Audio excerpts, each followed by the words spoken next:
if you could remodel fitting, could it be feasible to do what you're doing on a much larger scale, or do you think that's your advantage of being an independent retailer, that you can do it in the way that you do it? I think it's interesting. Just on that then, where I've got you on speaking about clubs, obviously you'll know as well as anybody I used to be a custom fitter. I used to think I did an alright job at it. Not bad. Not bad, not the best. And I've done a few little things recently on the podcast that's kind of gone down well with some and not well with other people, where I've kind of, again, played devil's advocate and a bit tongue-in-cheek in that fitting's overrated. You're stirring the pot down. It is a little bit. The reason I've said fitting's overrated isn't that fitting's pointless or useless. It's just that I think some people kind of see this whole thing of fitting and think that going buying out a set of clubs that are fitted are going to make them suddenly shoot 10 under par. And it's like if I went for a trainer fitting, it might be good for my feet, it doesn't mean I'm going to run as fast as Mo Farah. But you know, with your experience now, 29 years as a pro, and you've got obviously an amazing facility in the driving range and your golf shop, what do you think, if you could say this, is what's the most important part of fitting, or is there a most important part?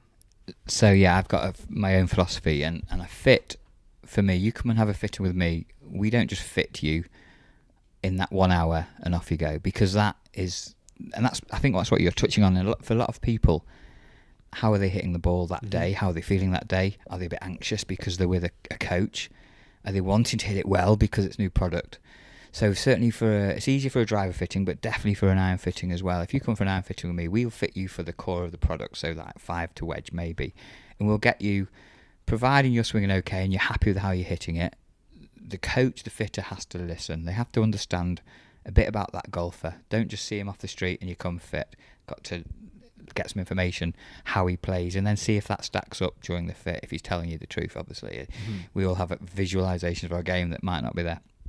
When he's done that and he's happy with his strikes, using tech, we use quad, we get all the head data, we use the shaft, we try all the shafts out, and we find what's the right kind of ballpark for them, get them understanding the difference between brands, if there is a difference, look at their brand preference. Once they've decided on the product, again sticking to this core of irons, we might go ahead and order that day. We might wait and do it a week later. We might not let them buy a set that day because of the way they're swinging the club. And I'll explain, look, today's not the day. And maybe we'll do a bit of coaching and we'll get you in a position to buy them. They've come in to spend a few £1,000s and I've said, you're not buying them today. That's quite a tough How one. does that go down? Honesty, yeah, I think, well, they're going to come back to me. They do come back to me because I'm being honest.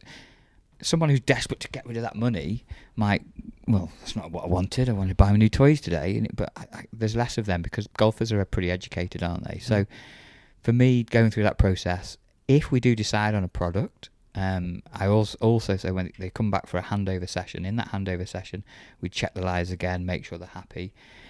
Following on from that, 3 months later, we're going to go through the lie process again, because you might be having some coaching, you might have changed your swing, you might be swinging a bit differently, and we'll make alterations to the clubs for the lifetime of the clubs. We'll make alterations free of charge. So that means the fitting isn't just a one hit off you go. The fitting is going to evolve over the next 3 years potentially. And even easier with a driver, to tune a driver. 5 minutes in the studio, you can tweak the face, and away you go. I mean, that sounds class. That's the dream, isn't it, really? That's how a fit should be, really. But it's not reality, is it? Well, it is for Dan. For Dan, not it in is. my head, in my world, yeah. But yeah, I'd hate to think that. Well, I know what will go on in some facilities, I guess. So yeah, but if you could, obviously that's the dream scenario, and you get time to work with these customers that come and see you, that trust you, that want to work with you, that want to buy from you. Obviously, we also experience there's retail stores out there that's just a smash and grab, and they just want to take the money straight away because it's a business. If you could remodel fitting, could it be feasible to do what you're doing on a much larger scale, or do you think that's your advantage of being an independent retailer, that you can do it in the way that you do it? I think any retailer needs to look after his customers. So I think any retailer can do what we've just said. They can research. When that customer makes the first call for the booking, even if it's online, they're going to get some information, surely.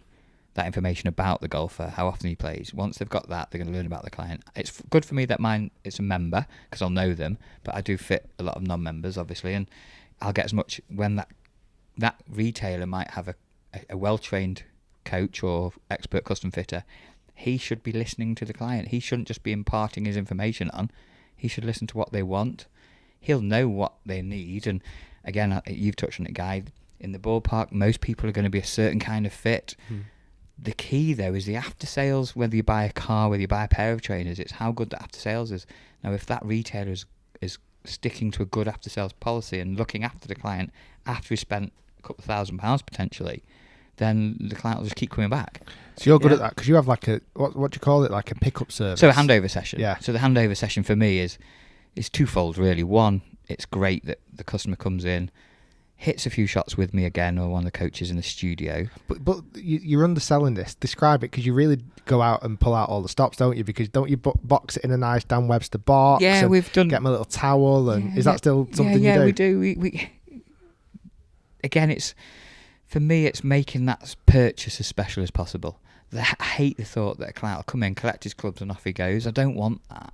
He might, because he's time short maybe, or wants to go and that can happen. If a customer wants to come and collect his clubs, he can get them, he'll take them, but we will bring him back in and go through the handover again.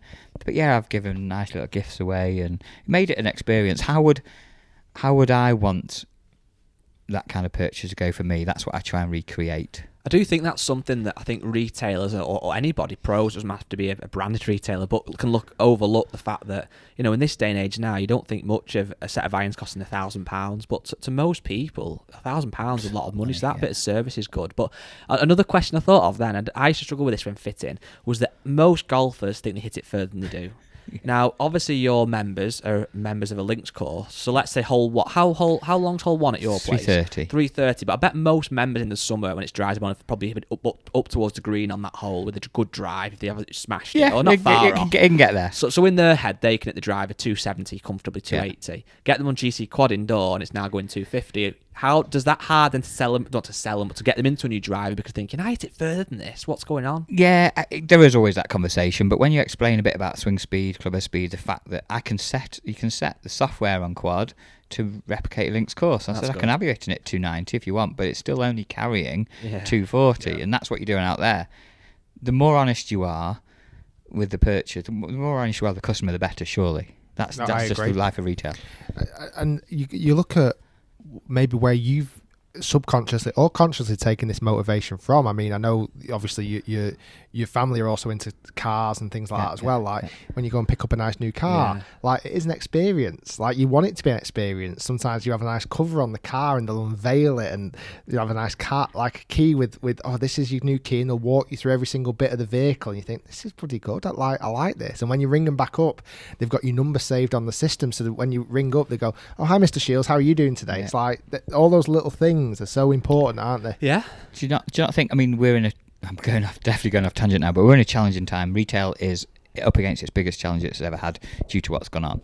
However, I'm still investing in it because I believe there is a place for retail. There is a place for humanisation rather than all this automation, because we still crave that. You've just discussed it, like you want that feeling.